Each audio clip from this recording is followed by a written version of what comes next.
నమస్తే, welcome to focus. ఆకారం ఘనం, భద్రత శూన్యం, చూడ్డానికి హైటెక్, సెక్యూరిటీ లోటెక్. స్లీపర్ బస్సులు ఎందుకింత డేంజర్గా మారాయి? అంత పెద్ద బస్సులో కనీసం తప్పించుకునే మార్గాలేవి? ప్రైవేట్ ట్రావెల్ ఏజెన్సీలు యథేచ్ఛగా ఉల్లంఘిస్తున్న నిబంధనలేంటి? అద్దాల మేడ లాంటి బస్సు, బెడ్రూమ్ లాంటి స్లీపర్ బెర్త్ శరవేగంగా గమ్యానికి తీసుకువెళ్తాయన్న ఫీలింగ్. అందుకే టికెట్ రేట్లు ఎక్కువైనా ఎగబడి మరీ ప్రైవేట్ స్లీపర్ బస్సులు ఎక్కేస్తున్నారు ప్యాసింజర్లు. కానీ పైన పటారం, లోన లోటారంగా మారింది స్లీపర్ బస్సులు.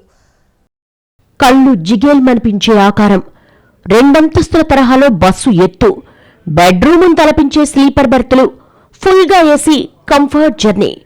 ఆర్టీసీ బస్సుల కన్నా అత్యంత వేగవంతమైన ప్రయాణం.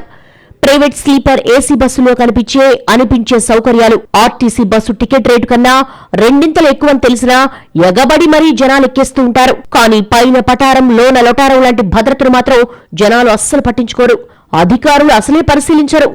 అదే ప్రైవేట్ ట్రావెల్స్ యాజమాన్యాలకు ఇష్టారాజమైంది. కదిలే శవపేటికలను రోడ్లపై రయ్యి మనిపించే లైసెన్సుగా మారింది. దాని ఫలితమే వరుసగా స్లీపర్ బస్సుల ప్రమాదాలు.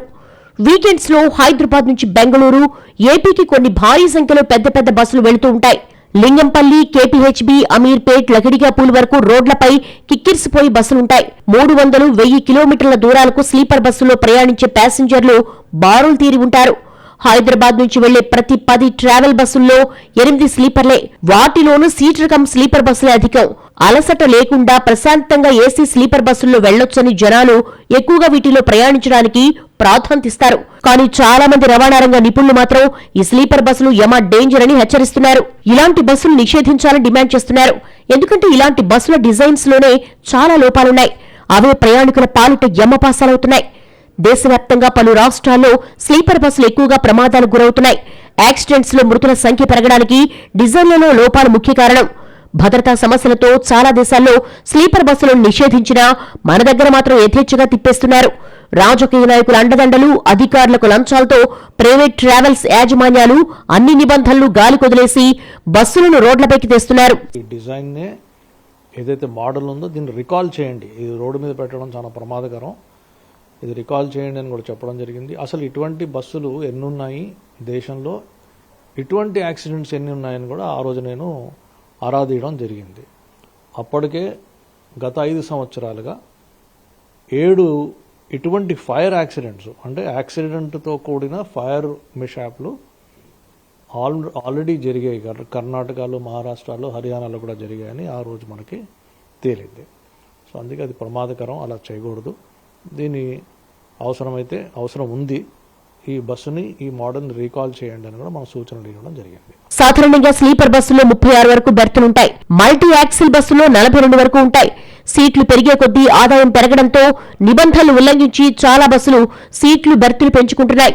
స్లీపర్ క్లాస్ బస్సులన్నీ కూడా 2 అంతస్తుల తరహాలో ఉన్నాయి. ఇది కూడా భద్రతను ప్రశ్నార్థకం చేస్తున్నాయి. మామూలుగా అయితే వీటి ఎత్తు 8 నుంచి 9 అడుగుల వరకు ఉంటుంది. పొడవు కూడా భారీగా ఉంటుంది. అందుకే ఇరుకు రోడ్లు లేదంటే బాగా మలుపులున్న చోట వీటి టర్నింగ్ కూడా పెద్ద సమస్య. బస్సు ఉన్నట్టుండి ఒక వైపునకు ఒరిగిపోయినప్పుడు ప్రయాణికులు కిటికీలను లేదా ఎమర్జెన్సీ ఎగ్జిట్లను చేరడం చాలా కష్టమవుతాయి. ఈ ఎత్తు వల్ల సహాయక చర్యలకు కూడా ఇబ్బంది. ప్రయాణికులను బయటకు తీసేలోపు మృతుల సంఖ్య పెరుగుతోందని ట్రాన్స్పోర్ట్ ఎక్స్పోర్ట్ చెప్తున్నారు. ఎక్కువ ఎత్తు ఉండడం వల్ల ప్రమాదం జరిగినప్పుడు లోపల ఉన్నవాళ్లు బయటకు దూకడం కష్టమవుతుంది. స్లీపర్ బెర్తులన్నీ కూడా బెడ్రూమ్ తరహాలో ఉంటాయి. ఎడమ వైపున పైన కింద సింగిల్ పర్సన్ కు ఉంటాయి. కుడివైపు 2 పడుకునేలా బెర్తులుంటాయి. కర్టన్లు కూడా ఉంటాయి. ఒక్కో బెర్త్ 6 అడుగుల పొడవు, 2.6 అడుగుల వెడల్పుతో ఉంటాయి. అయితే బెర్తులను కలిసే గ్యాలరీని అసలు సమస్య. డ్రైవర్ వెనక నుంచి 2 బెర్తులు అనుసంధానించి బస్సు చివరి వరకు 6 వరుసలు పైన కింద ఉంటాయి. వాటి మధ్యలో నడవాలంటే ప్రయాణికులకు నడిచే దారి బాగా ఇరుగ్గా ఉంటుంది. ఒకరు బెర్త్ పైకి వెళ్తే కానీ మరొకరు నడవడానికి ఛాన్స్ ఉండదు. స్లీపర్ బస్సులో ప్రయాణం సౌకర్యవంతంగానే ఉంటున్నా సీట్ల మధ్యలో పరిమిత స్థలం వల్ల ప్రయాణికుల కదలికలకు తీవ్ర ఇబ్బంది. ఇందువల్ల ప్రమాదం జరిగినప్పుడు ఎక్కువ మంది లోపల చిక్కుకుపోతున్నారని నిపుణులు వివరిస్తున్నారు. గతంలో ఉన్న డిజైన్లలో బెర్తులుంటే అన్ని సింగిల్ ఉంటాయి కాబట్టి దిగడం ఈజీ అవుతుంది. ఈ డిజైన్ వల్ల బెర్తుల సంఖ్య తగ్గిపోయి ఆదాయం తగ్గిపోతుందని ట్రావెల్ ఆపరేటర్ల అభ్యంతరాల వాదనతో వాహన తయారీ కంపెనీలు డిజైన్లు చేంజ్ చేశాయి. అదే ప్రయాణికుల ప్రాణాలు గాల్లో దీపాలవుతున్నాయి. చూడటానికి హైటెక్ బస్సుల్లా కనిపిస్తున్నా ఉండాల్సిన ఆధునిక సౌకర్యాలేవి. అధునాతన బస్సులో డ్రౌజీనెస్ అలర్ట్ సిస్టమ్లు ఉండాలి. కానీ మన దగ్గర బస్సుల్లో మాత్రం అవి ఉన్నాయో లేదో, ఉన్నా పనిచేస్తున్నాయో తెలీదు. దూర ప్రయాణాలకు స్లీపర్ బస్సులను అధికంగా వినియోగిస్తారు కాబట్టి సాధారణంగా రాత్రి వేళలోనే ఈ బస్సులు ఎక్కువగా జర్నీ చేస్తూ ఉంటాయి. దీంతో డ్రైవర్కు అలసట లేదా మగత వచ్చే ముప్పు ఉంది. అధునాతన బస్సుల్లో డ్రౌజీనెస్ అలర్ట్ సిస్టమ్లను ఏర్పాటు చేస్తున్నా వాటి పనితీరు సామర్థ్యంపై అనేక అనుమానాలున్నాయి. డ్రైవింగ్ టైంలో తాము నిద్రమత్తులో ఉంటున్నామని 25% మంది డ్రైవర్లు అంగీకరించినట్లు ఓ సర్వేలో తేలింది. కానీ డ్రౌజీనెస్ అలర్ట్ సిస్టమ్లు పని చేయకపోవడంతో నిద్రమత్తులోనూ అనేక యాక్సిడెంట్లు జరుగుతున్నాయి. స్లీపర్ బస్సుల నిర్మాణంలోని లోపాలే ప్రయాణికుల ప్రాణాలకు ముప్పుగా పరిణమిస్తున్నాయి. సౌకర్యాలు ఘనంగా ఉన్న భద్రత మాత్రం డొల్లా. స్లీపర్ బస్సులు ఎక్కువగా ఏసీలో ఉంటాయి. దీంతో కిటికీలన్నీ మూసేసే ఉంటాయి. ఎమర్జెన్సీ ఎగ్జిట్ ఎక్కడో కూడా చాలా మంది ప్రయాణికులకు తెలియదు. బస్సు ఆపరేటర్లు కనీస అవగాహన కల్పించరు. విండోలను పగలగొట్టడానికి సుత్తి లాంటి పరికరాలుండాలి, లేదంటే చేతులతోనే కిటికీలు బద్దలు కొట్టాల్సి వస్తోంది. కర్నూలు బస్సు ప్రమాదం నుంచి బయటపడిన ప్రయాణికుల చేతులకు అలాగే గాయాలయ్యాయి. బయటపడే మార్గం లేక డోర్లు తెరుచుకోక ఇరుకు దారులతోనే ప్రయాణికులు అగ్నికీలలకు ఆహుతవుతున్నారు. అందుకే స్లీపర్ బస్సుల డిజైన్లు మార్చాలని, లేదంటే పూర్తిగా బ్యాన్ చేయాలన్న డిమాండ్లు పెరుగుతున్నాయి. చాలా దేశాల్లో స్లీపర్ బస్సులను బ్యాన్ చేశారు. జనాలను చంపేస్తున్నాయని నిషేధించారు. కానీ మన దగ్గర మాత్రం ఈ స్లీపర్ డేంజర్ బస్సులు యమరథాల్లా రోడ్లపై ఎందుకు తిరుగుతున్నాయి? స్లీపర్ బస్సులు మొదట అమెరికా, యూరప్, చైనా వంటి దేశాల్లో వచ్చాయి. కేవలం టూర్ల కోసం మాత్రమే వాడేవారు. తర్వాత సాధారణ ప్రజా రవాణాలోనూ స్లీపర్ బస్సులు వచ్చేశాయి. తొలుత ప్రజా రవాణాలో అత్యుత్తమ ప్రమాణాలుగా వీటిని భావించినా రోజులు గడిచే కొద్దీ వీటి భద్రతా లోపాలు బయటపడటం మొదలయ్యాయి. వరుస ప్రమాదాలతో చాలా దేశాలు స్లీపర్ బస్సుల వినియోగాన్ని తగ్గించేశాయి. చైనా ఏకంగా బ్యాన్ చేసింది. 2009 తర్వాత నుంచి 2013 వరకు చైనాలో ఎన్నో స్లీపర్ బస్సు ప్రమాదాలు జరిగాయి. దీంతో 252 మంది చనిపోయారు. దీంతో 2012లో వీటి రిజిస్ట్రేషన్స్ నిలిపేసింది చైనా. ఒకప్పుడు చైనాలోనే స్లీపర్ బస్సులు అధికంగా ఉండేవి. మన దేశం కంటే చైనాలోనే ఎక్కువగా వినియోగించేవారు. కానీ భద్రతా లోపాలతో చైనా వాటిని వదిలించుకుంది. 2013కు ముందు చైనాలో దాదాపు 37,000 స్లీపర్ బస్సులు తిరిగేవి. ఇప్పుడు కొత్త స్లీపర్ బస్సులేవి రోడ్ ఎక్కడం లేదు. స్లీపర్ బస్సులో చాసిస్ కిందకు ఉండడం, బెడ్స్ డిజైన్లో లోపాలు, గ్యాంగ్వే ఇరుగ్గా ఉండడం, అత్యవసర ద్వారాలు తక్కువగా ఉండడం, బస్సుల ఎత్తు వంటి ప్రధాన సమస్యలు స్లీపర్ బస్సుల్లో ఉన్నాయని చైనా గుర్తించింది. వీటి స్పీడ్ కూడా 100 నుంచి 140 కిలోమీటర్ల వేగంతో వెళ్లడంతో రోడ్లపై చాలా యాక్సిడెంట్స్ జరిగాయి. సీటు బెల్ట్ పెట్టుకునే అవకాశాలు లేవని చైనా భావించింది. సెంటర్ ఆఫ్ గ్రావిటీతో బస్సులోని ప్రయాణికులు విసిరివేసినట్లు పడిపోవడం వంటి ఎన్నో భద్రతా లోపాలు గుర్తించారు. ఈ బస్సులో ఎమర్జెన్సీ ఎగ్జిట్లు లేకపోవడం వల్ల ప్రమాదాల బారిన పడినప్పుడు ప్యాసింజర్స్ ను కాపాడటం కష్టమని భావించిన చైనా వీటిని నిషేధించింది. చైనా తర్వాత స్లీపర్ బస్సులు నిషేధించిన మరో దేశం జర్మనీ. 2006లోనే స్లీపర్ కోచ్లను నిషేధిస్తూ జర్మనీ నిర్ణయం తీసుకుంది. యూరోపియన్ దేశాల్లోనూ స్లీపర్ బస్సులు కనిపించవు. అక్కడ విస్తృత రైల్ నెట్వర్క్ తో పాటు రూల్స్ కఠినంగా ఉండడంతో స్లీపర్ బస్సులు ఉండవు. EU రూల్స్ ను అతిక్రమించిందని 2010లో ఓ ఆపరేటర్ కోర్టులో పిటిషన్ వేశాడు. అతడి అప్పీల్ను న్యాయస్థానం తిరస్కరించింది. అమెరికాలో కూడా స్లీపర్ బస్సులు పెద్దగా కనిపించవు. భద్రతా ప్రమాణాలు ఉండవు. ఎక్కువ ఖర్చు కాబట్టి విమానాల్లోనే ప్రయాణించడానికి ఆసక్తి చూపరు. చైనాలో విడతల వారీగా నిషేధించిన తర్వాత మన దేశంలోనూ కొన్ని నిబంధనలు, ప్రమాణాలను తీసుకొచ్చింది. Automotive research association of India ARAI 2016లో స్లీపర్ బస్సులకు సంబంధించిన రూల్స్ ను ఫ్రేమ్ చేసింది. ARAI గైడ్ లైన్స్ ప్రకారం 2+1 లేఅవుట్ ను స్లీపర్ బస్సులో పర్మిషన్ ఇచ్చింది. మన దేశంలో దాదాపు 80 స్లీపర్ లేదంటే హైబ్రిడ్ బస్సులు ఈ లేఅవుట్ లోనే ఉంటాయి. కానీ ఏ ట్రావెల్ ఏజెన్సీ కూడా వీటిని పాటించడం లేదు. స్లీపర్ బస్సులో బెర్త్ ఖచ్చితంగా 70 నుంచి 8 అంగుళాల పొడవు ఉండాలి. అలాగే 12 మీటర్ల లోపు పొడవు కలిగిన బస్సుల్లో కనీసం 4 అత్యవసర ద్వారాలుండాలి. వాటిని ప్రతి ఒక్కరూ గుర్తుపట్టేలా, కనపడేలా ఉంచాలి. ప్రతి సీటు పక్కన సుత్తిని కూడా ఫిట్ చేసి ఉంచాలి. కానీ వాటిలో ఏ ఒక్కటి అమలు కావడం లేదు. అందువల్లే ప్రమాదాలు జరిగినప్పుడు డోర్లు ఎలా బద్దలు కొట్టాలో అర్థం కాని ప్రయాణికులు దాంట్లోనే చిక్కుకుపోతున్నారు. జరుగుతుంది కాబట్టి ఇది చాలా బాగా, సడన్ గా ఒకటి జరిగింది అంటే అది వేరే విషయం. అప్పుడు కూడా మనం ఇన్వెస్టిగేట్ చేసి దాన్ని అరికట్టాలి. కానీ రిపీటెడ్గా జరుగుతుంది అంటే ఇది very bad thing. So therefore తప్పకుండా దీన్ని నేను కేంద్ర ప్రభుత్వం దృష్టికి తీసుకెళ్తాను.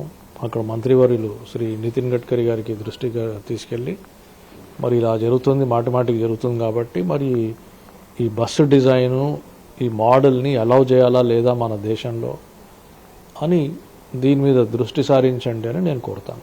స్లీపర్ బస్సులు నిషేధించాలని దేశవ్యాప్తంగా డిమాండ్లు వినిపిస్తున్నాయి. అనేక స్వచ్ఛంద సంస్థలు, రవాణా రంగ నిపుణులు ఈ తరహా బస్సుల బ్యాన్ కు ఆందోళన చేశారు.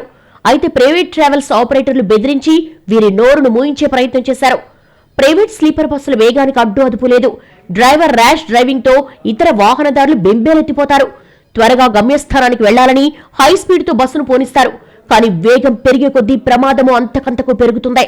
కర్నూలు ప్రమాద ఘటనలో ప్రైవేటు బస్సు వేగం ప్రమాద తీవ్రతను పెంచింది.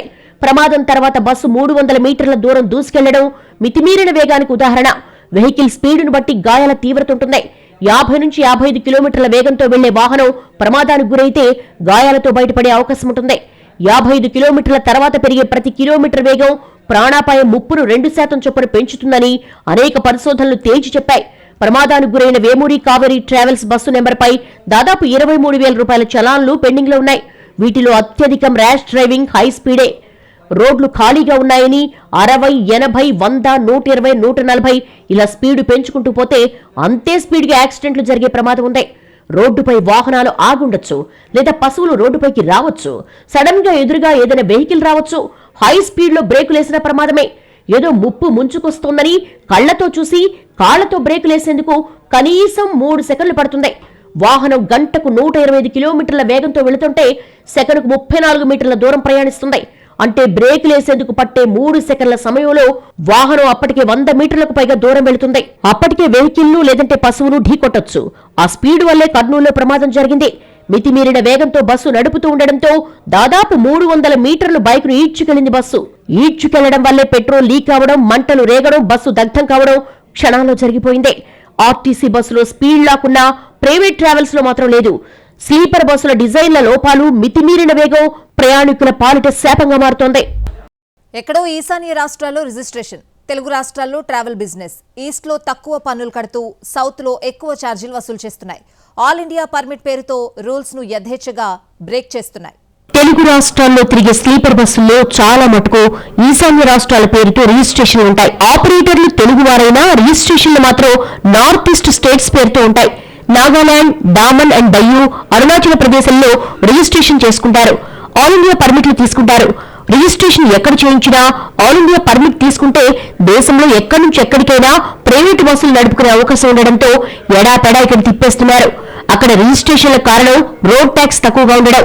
ఏడాదికి 50,000 చెల్లిస్తే సరిపోతుంది. అదే తెలుగు రాష్ట్రాల్లో రిజిస్ట్రేషన్ చేయిస్తే ఏడాదికి 5 లక్షలు కట్టాల్సి ఉంటుంది. హైదరాబాద్ రిజిస్టర్ చేయమండి, కొద్దిగా ట్యాక్స్ తగ్గింది. 3,500 లేకుండా దాన్ని 3,000 2,500 చేయండి. మేము ఈడే కడతాం, ఈడే ఉంటాం, గవర్నమెంట్ ట్యాక్స్ వస్తుంది.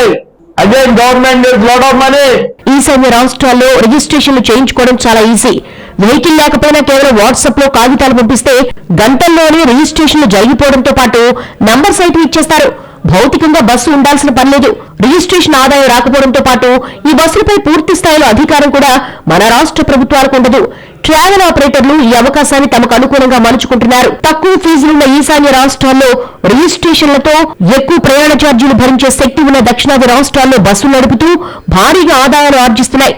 ప్రైవేటు వాహనాలు రాష్ట్రానికి చెందినవి అయినా వాటి ద్వారా వచ్చే ఆదాయం మాత్రం పొరుగు రాష్ట్రాల ఖజానాలో పడిపోతోంది.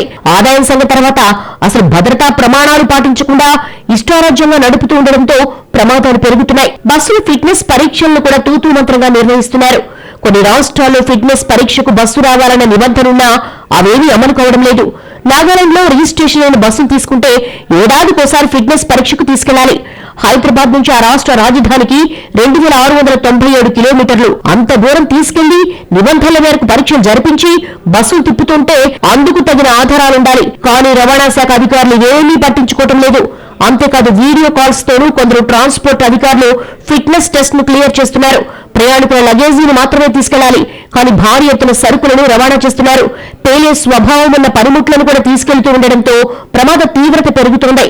లగేజ్ సెపరేట్ ప్యాసింజర్ లగేజ్ కాకుండా వేరే లగేజ్ తీసుకెళ్ళడం గుర్తించాము. ఇంకోటి సేఫ్టీ నార్మ్స్ అన్నీ ఉన్నాయా బస్కి, ఎమర్జెన్సీ డోర్ ఓపెన్ అవుతుందా టైంకి, అవన్నీ చెక్ చేయడం తనిఖీలో భాగం ఉంది. ఈరోజు చేసిన తనిఖీలో ఈరోజు విజయవాడ హైవే మీద ఆల్మోస్ట్ పెద్దంబర్పేట నుంచి 3 పాయింట్స్ చెకింగ్ జరిగింది. పెద్దంబర్పేట, ఆటోనగర్, హైత్ నగర్ దగ్గర, మళ్ళీ చింతలకుంట 3 చెక్ పాయింట్స్ పెట్టి బస్సెస్ చెక్ చేయడం జరిగింది. ఇలా చెప్పుకుంటూ పోతే ప్రైవేట్ ట్రావెల్ సాగడాలు, నిబంధనల ఉల్లంఘనలు అన్ని కావు. బస్సుల డిజైన్లలో లోపాలు, భద్రతా ప్రమాణాలను గాలి కుదిలేయడంతోనే వరుస ప్రమాదాలు జరుగుతున్నాయి. ఇప్పటికైనా ఈ ప్రైవేట్ ట్రావెల్స్ అరాచకాలకు అడ్డుకట్ట వేయాలన్న డిమాండ్లు వినిపిస్తున్నాయి.